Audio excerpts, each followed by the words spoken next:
Okay, folks, Darren here, bestauto-detailing-tips.com, detailing made simple.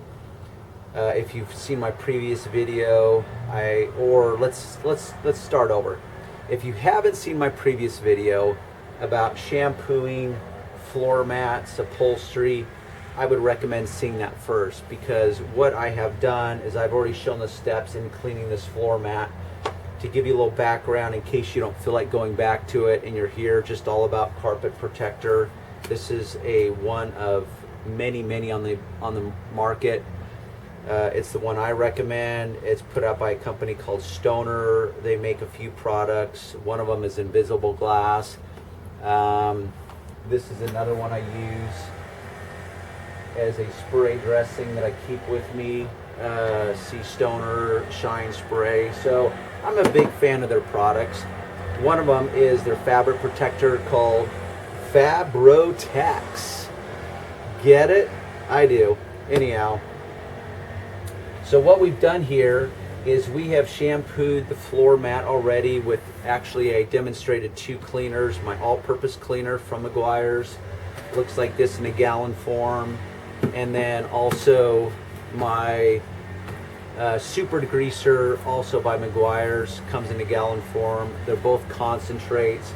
You dilute them down to your cleaning needs.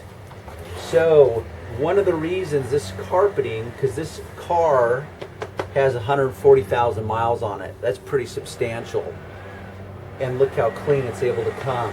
Well, one of the tricks to that is the wonders of chemical engineering and fabric protectors. I'm a huge fan of these, especially on light colored carpeting.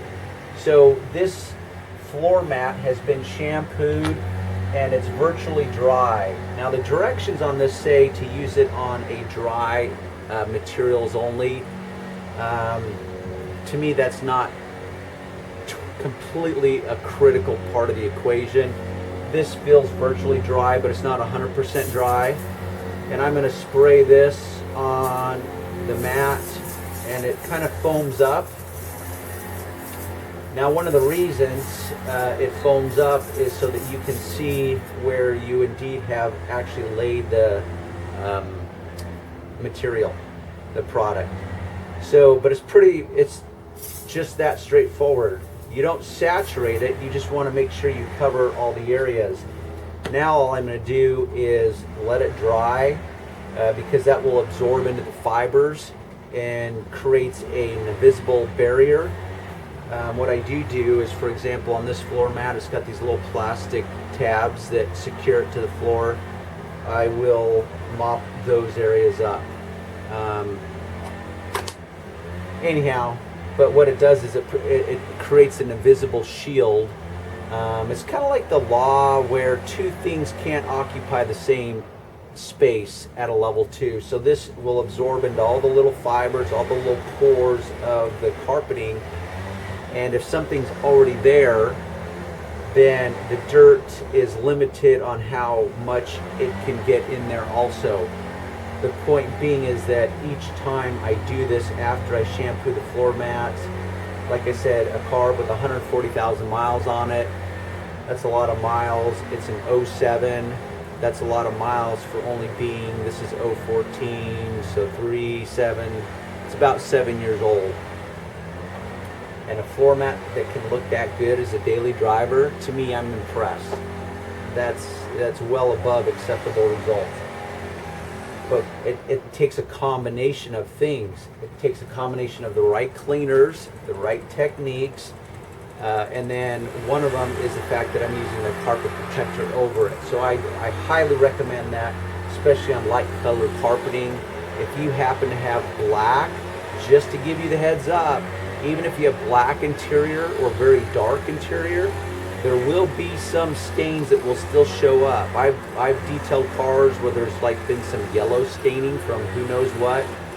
Coffees and teas will still cast a shadow on black.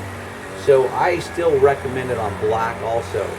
Because the reality is that dirt is damaging to every material. Unless you're a plant and you need to grow in it, Dirt's just not a good thing. So the dirt will break down fibers. It actually creates an abrading type of process where the dirt particles abrade against the materials and break them down. Never mind just how unsightly they are to begin with.